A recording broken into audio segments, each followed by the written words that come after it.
Hi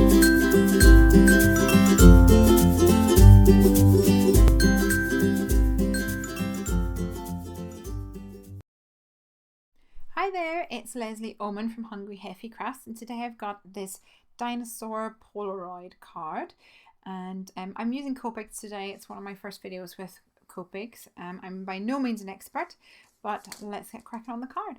I'm using some stitched rectangles and stitched squares dies with a little post-it note tape on some Nina Solar White cardstock, and this is because I don't have a Polaroid die, so I'm trying to make it work myself. So I'm using a rectangle and a square, and I've run that through my Cuttlebug, but the bottom section of the Polaroid is a little bit long, so I'm moving this rectangle die just up a little bit, and it's a lot easier to do upside down. So I'm moving it up to exactly where I want it to be, and using the post-it note tape to hold that down in place again. Then when I run that through the Cuttlebug, it comes out in this lovely, perfect Polaroid shape. So now all I'm going to do is push out this middle section, as I'm going to be stamping my image on this section and colouring it in using Copic markers. I'm using this dinosaur stamp, and stamp set is called Dino Friends, and it's from Woodware. It's one that's been in my stash for a little while, but he's really cute, and I'm just lining him up on the Polaroid here. And I quite like the way that part of the design falls off the side, and that's going to look really good whenever I stamp it. And I'm stamping using Memento Tuxedo Black ink because I'm using my Copics, like I said. So I want to make sure the ink is nice and dry. This ink doesn't tend to bleed, thankfully, but I always want to make sure that it is dry just in case. I'm fairly new to Copic colouring, but I know from what I've picked up so far is that you get the best results when you use 3 colours or 2 or 3 colours in a colour family. So for my greens, I'm using YG23.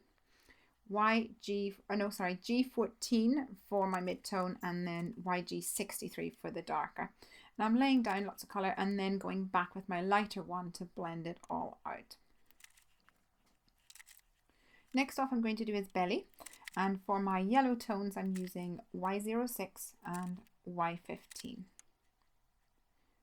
going to do his legs in the same colours of green, but the ones at the back I'm doing more of the darker colours because they would be in a shadow, I think. And then for the spikes on his back I'm using some red tones.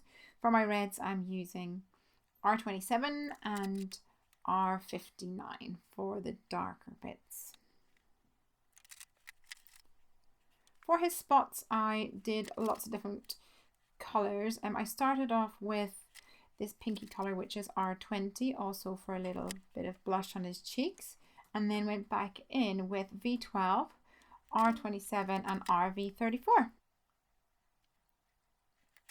After that, to give my dinosaur some texture, I took the 3 green colours and added some dot detail, and this gives a really cool rough texture, and I always think it looks really cool on little critters.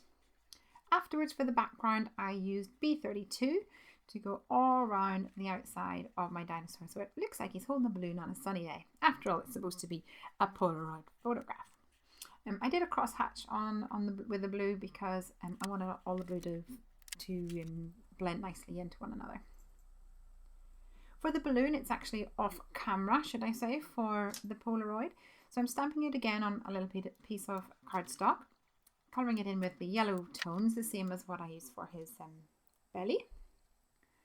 Then fussy cutting out the balloon, and I took a Faber-Castell marker, brush marker, to go around the outside of that. I'm going to cut out another piece of card exactly the same size as the Polaroid, and I'm using some grey ink to simply rub along the left hand edge and the bottom edge of this piece of card, because I want to create almost like a drop shadow, and you'll see what I mean in just a second. So let's put some adhesive onto the frame.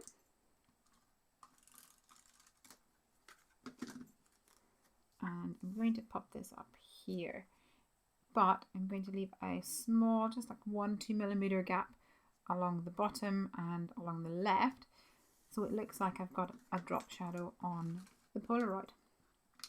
And this bit in the inside is a perfect place to secure Mr. Dinosaur. Just pop him in there.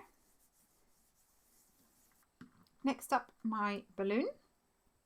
Let's stick that on as well. I couldn't find my glue dots, so I thought I would just use the roller adhesive again. So there's the Polaroid part of my card done, and I would just need to make the base of my card. So I'm taking a folded note card, and I thought I wanted something a little bit different.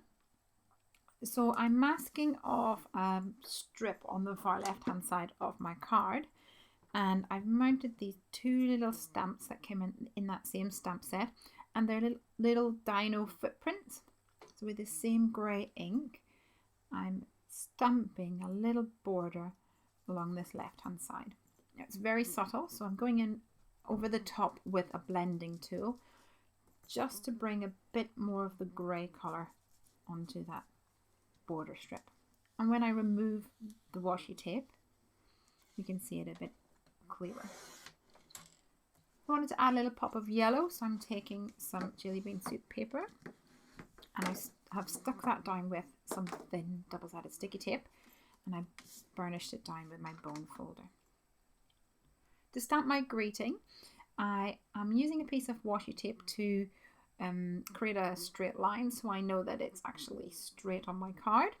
And I'm using the word dynamite is actually the Milo's ABCs from Lawn Fawn, and the wishing you a, and then I'm using the word birthday, is from a personal impression stamp set. It's the mixed greetings, I think it's called. And I just need to pop Mr. Dinosaur on here with some foam tape. And there we go. That's the finished card for today. Thank you very much for joining me. I hope you've enjoyed it, and I've had fun playing with my Copics. It's a new thing for me, but I feel like I'm getting a bit better, and hopefully will continue to do so.